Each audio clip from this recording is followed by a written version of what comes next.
বাইরের কোনো শক্তি আমাদের দেশের রাজনীতির ব্যাপারে বিষয়ে কথা বলুক, এটা আমি না, শুধু কোনো রাজনীতিবিদও এটা চাওয়া উচিত না, এবং দেশের জনগণও এটা পছন্দ করে না। এখন পৃথিবীর যত বৃহৎ শক্তি আছে তারা তাদের আপনার ছোট ছোট দেশে তাদের আধিপত্য বিস্তারের চেষ্টা করে, তাদের ব্যবসা বাণিজ্য এবং বিভিন্ন অনুদানের ভিতরে নানান বেনিফিট নেওয়ার জন্য তারা এটা করে।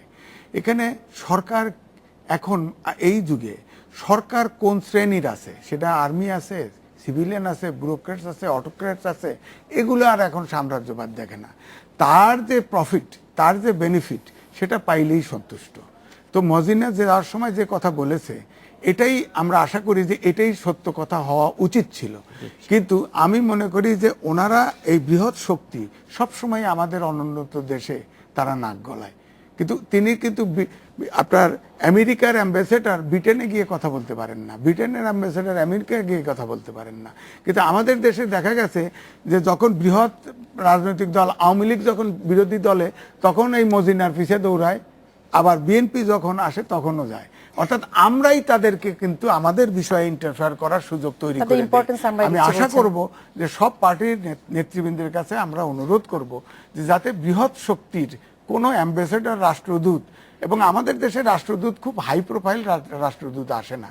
আমাদের যখন একজন মন্ত্রী বা আপনার বা বড় নেতা যখন একটা রাষ্ট্রদূতের কেয়ারোপে আমার মনে হয় যে তাদের অনুকম্পা নিয়ে রাজনীতি করতে চান, তখন আসলেই আমাদের জাতি হিসেবে লজ্জা লাগে। আমরা একদম শেষ প্রসঙ্গে আছে, আমাদের যে শিরোনামগুলো ছিল তার মধ্যে ছিল পাকিস্তান ইস্যুটি ছিল, যে তারা এবার রাজনীতিবিদদের, নওয়াজ শরীফ সহ রাজনীতিবিদদের সন্তানদের হত্যার হুমকি দিয়েছেন। খুব ছোট করে দুজনে যদি একটু বিষয়টি বলেন। আসলে কি পাকিস্তানের সবচেয়ে ভালো দিক হচ্ছে সকল রাজনীতিবিদরা, যেটা পাকিস্তানের ইতিহাসে নাই, ট্র্যাডিশনে নাই, যে তারা ডেমোক্রেসি চর্চাও করে নাই, তারা সবসময় সেই দেশটা শাসিত হয়েছে সামরিক শাসকদের দ্বারা, মিলিটারিদের দ্বারা।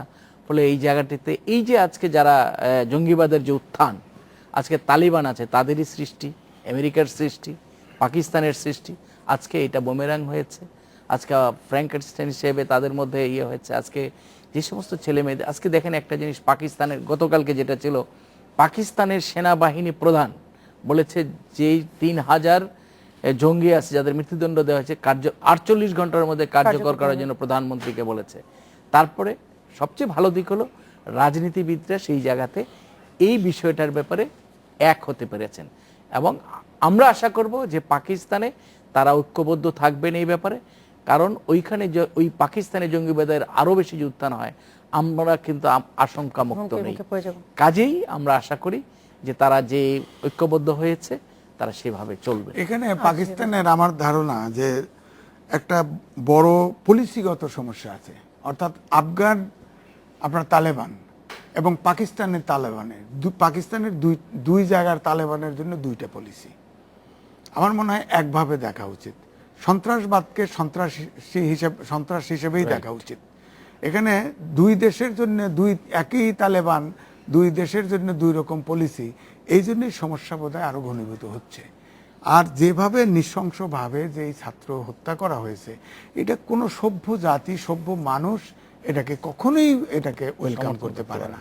এবং আমার মনে হয় এটাকে তালেবানের যে রাজনীতি, এটা ইসলাম ধর্ম প্রতিষ্ঠা করা, ইসলাম ধর্ম কখনোই এই সন্ত্রাসকে আপনার কখনোই প্রশ্রয় দেয় না। এবং এই তালেবানকে যেমনে আপনার প্রতিহত করার চেষ্টা, তেমনি রাজনৈতিকভাবে তাদের মোকাবেলা করা দরকার। কারণ রাজনীতিতে যেমন তালেবান এবং পাকিস্তানের যেমন আর্মি এবং পাকিস্তানের সরকার, এই যে মুখোমুখি সংঘর্ষে যে এখন দাঁড়িয়েছে, এই অপরকে হুমকি দিচ্ছে তালেবান আর্মি, পাকিস্তানের আর্মি প্রধান বলেছে তালেবানকে নির্মূল করা হবে। তালেবান বলছে যে এখন পাকিস্তানের পলিটিশিয়ানদের সন্তানদেরকেও কিন্তু হত্যা করে। কত ভয়াবহ দৃশ্য!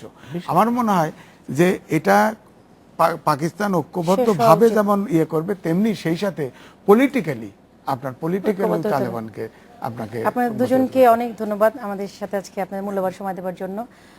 আমরা শেষ করব, তবে তার আগে একটি খবর দিয়ে শেষ করছি। মুক্তিযুদ্ধের কালজয়ী গান মোরা একটি ফুলকে বাঁচাবো বলে যুদ্ধ করি রচয়িতা গোবিন্দ হালদারের চিকিৎসা ভার সব ভার নিয়েছেন প্রধানমন্ত্রী শেখ হাসিনা। টেলিফোনে তার শরীরের খোঁজ খবর নিয়েছেন তিনি। কিডনিজনিত অসুস্থতায় 13 ডিসেম্বর কলকাতার জিতেন্দ্রনাথ রায় হাসপাতালে ভর্তি হন গোবিন্দ হালদার। তাকে নিবিড় পরিচর্যা কেন্দ্রে রাখা হয়েছে। 1971 সালে এক সাগর রক্তের বিনিময়ে বাংলার স্বাধীনতা আনলো যারা, পূর্ব দিগন্তে সূর্য উঠেছে, পদ্মা মেঘনা যমুনা, তোমার আমার ঠিকানা সহ বেশ কিছু গানের রচয়িতা গোবিন্দ হালদার। আমরা গোবিন্দ হালদারের সুস্থতা কামনা করে শেষ করছি বাংলাদেশ এখন। আগামীকাল একই সময় আমাদের এই নিয়মিত আয়োজন দেখার আমন্ত্রণ জানিয়ে শেষ করছি। শুভরাত্রি।